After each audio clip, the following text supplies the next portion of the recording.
so many personal, private, intimate moment with many of them, especially when Pastor Oli was going through a lot of problems. Then he got sick. Luke was a young boy. I don't know if you know how they called him then.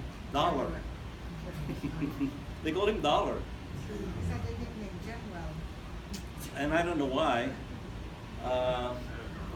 You don't know why either, but they used to call you Dollar. I know how he got in trouble many times. Many of you heard anything like what you said, John. You know, went to Wagner High School, intruded the school just to give a gift to. He got in trouble. How you got there? What you do? Took a cab from Bayonne to Wagner High, and I believe there's another instance in the Bayonne Park. Was it Bayonne Park? When he had trouble with the police with the bees. You don't know that? My dad said not to tell her. Oh, okay. So I'm not telling you guys. So I'm not telling you. But I thought this is time to roast him, right?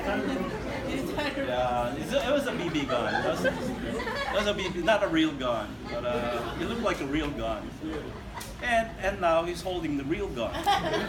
So if you call that destiny, I don't know. But this kid started with like the least of the Villamaters that would go in the ministry.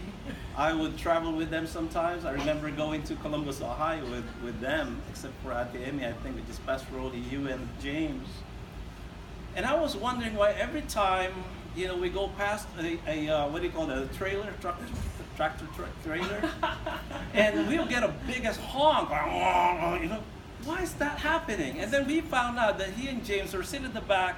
They would do this with the truck driver. They would do that and they would hear the honk. And then they told me later, hey, you know what, Pastor, you do this and they're gonna honk. You know?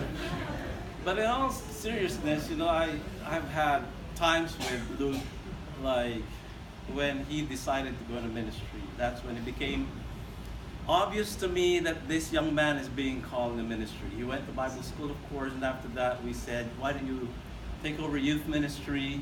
And then later, I said, you know, as I was praying for somebody who would come in and take my place so that I can go on full-time missionary work. I think I mentioned that with the board like a couple of years ago. I said, this is it. This is this young guy that can be groomed into and turn into the one that I've been praying for. So I spent time with him, talking to him at ministry. And each time I come to him and he tell me, Pastor, I'm not ready for that. I'm too young. I'm inexperienced. I need to learn more. Until one time he and Jewel said, Pastor, I think we're ready. And tell us, you know, what we need to know, what we need to improve. And we went to Holy Hands and talked about it. And then after that, we prayed, you know, and then one day he was encouraged to go to the military. And he told me also that one of his inspirations was when one time I was preaching and I told the congregation that when I was new here and the church didn't have the capability to support me, I decided to join the chaplaincy in the Army. I was processed and I was about to be enlisted. I was set for training and everything at Camp Smith in New York.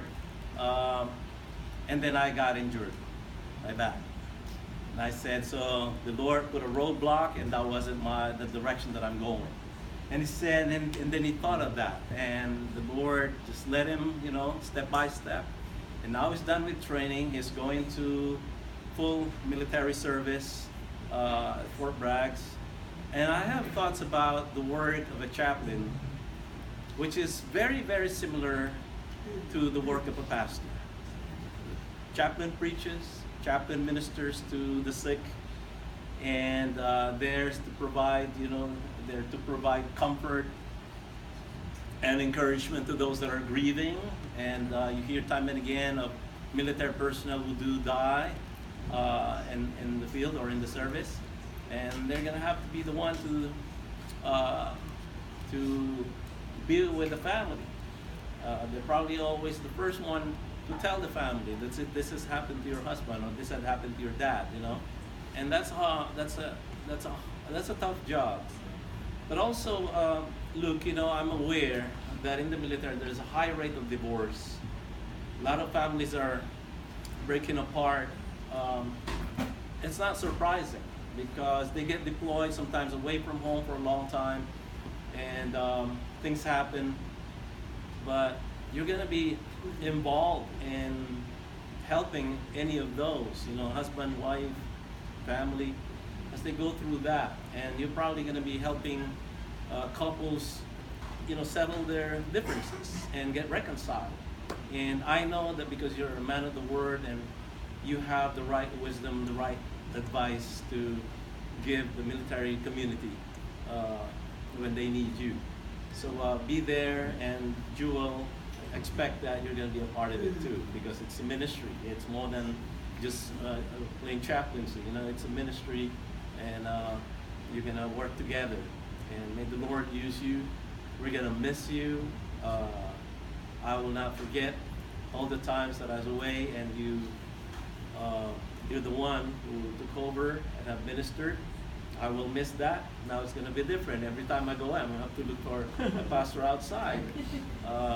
And at the end of the month, I'm going to be away, And first Sunday of November, I won't be here, but you won't be here either. So now I'm going to have to look for a preacher.